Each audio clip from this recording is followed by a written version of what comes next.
Cinema ലോകത്തെ ഞെട്ടിച്ചുകൊണ്ടുള്ള ഒരു വാർത്തയാണ് ഇന്ന് പുറത്തു വന്നിരിക്കുന്നത്. നടനും സംവിധായകനും തിരക്കഥാകൃത്തുമായ ശ്രീനിവാസൻ അന്തരിച്ചു. തൃപ്പൂണിത്തുറ താലൂക്ക് ആശുപത്രിയിൽ വെച്ചായിരുന്നു അദ്ദേഹത്തിന്റെ അന്ത്യം സംഭവിച്ചത്. 66 വയസ്സായിരുന്നു അദ്ദേഹത്തിന്റെ പ്രായം. ഏറെ നാളായി രോഗബാധിതനായി ചികിത്സയിലായിരുന്നു. മലയാള സിനിമയിൽ സമാന്തര പാത വെട്ടിത്തെളിച്ച കലാകാരനായിരുന്നു നടൻ ശ്രീനിവാസൻ.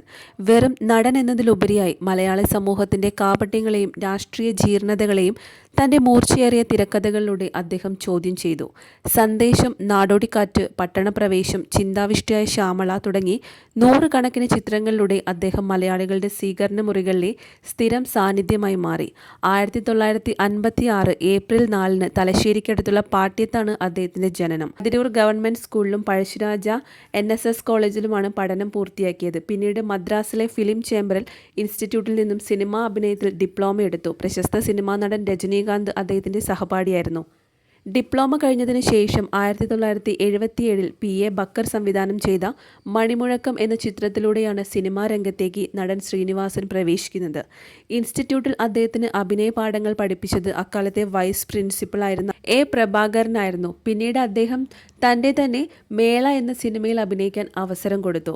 സിനിമയിലെ ഏത് വേഷവും തൻ്റെ തനതായ ശൈലിയിൽ അവതരിപ്പിക്കാനുള്ള ശ്രീനിവാസന്റെ കഴിവ് അപാരമായിരുന്നു. ദാസനും വിജയനും എന്ന എക്കാലത്തെയും വലിയ ഹിറ്റ് കൂട്ടുകെട്ടിലൂടെ നടൻ മോഹൻലാലിനോടൊപ്പം അദ്ദേഹം തീർത്ത വിസ്മയങ്ങൾ ഇന്നും സിനിമാ പ്രേമികൾക്കിടയിൽ ചർച്ചാ വിഷയമാണ്. തിരക്കഥാകൃത്ത്, സംവിധായകൻ, നടൻ, നിർമ്മാതാവ് എന്നീ നിലകളിൽ മലയാള സിനിമയ്ക്ക് അദ്ദേഹം നൽകിയ സംഭാവനകൾ സമാനതകളില്ലാത്തതാണ്.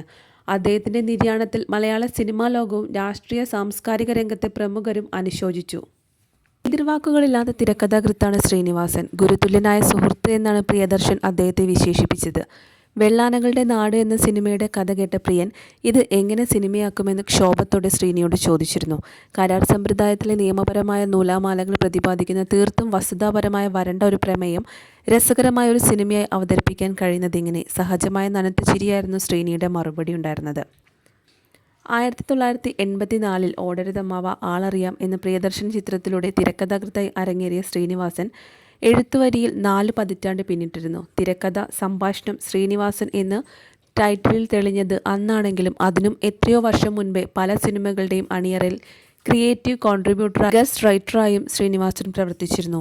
KG ജോർജ് സംവിധാനം ചെയ്ത മേളയിൽ ശ്രീധരൻ ചമ്പാടിൻ്റെ കഥയ്ക്ക് തിരക്കഥ ഒരുക്കുന്ന ജോലിയുമായി സഹകരിച്ചുകൊണ്ടായിരുന്നു അദ്ദേഹത്തിൻ്റെ തുടക്കം. ജോർജ് അടക്കം പലർക്കുമൊപ്പം ചർച്ചയിൽ പങ്കെടുത്ത ശ്രീനിയുടെ പല അഭിപ്രായങ്ങളും വിലമതിക്കപ്പെട്ടു. എന്നാൽ തിരക്കഥ എന്ന സാങ്കേതികവും സൗന്ദര്യശാസ്ത്രപരവും ഘടനാപരവുമായ എഴുത്തിൻ്റെ രീതികളെക്കുറിച്ച് തനിക്ക് വ്യക്തമായ ധാരണ ലഭിക്കുന്നത് ആ ദിവസങ്ങളിലാണെന്ന് പിൽക്കാലത്ത് ശ്രീനി ഏറ്റുപറഞ്ഞിട്ടുണ്ട്.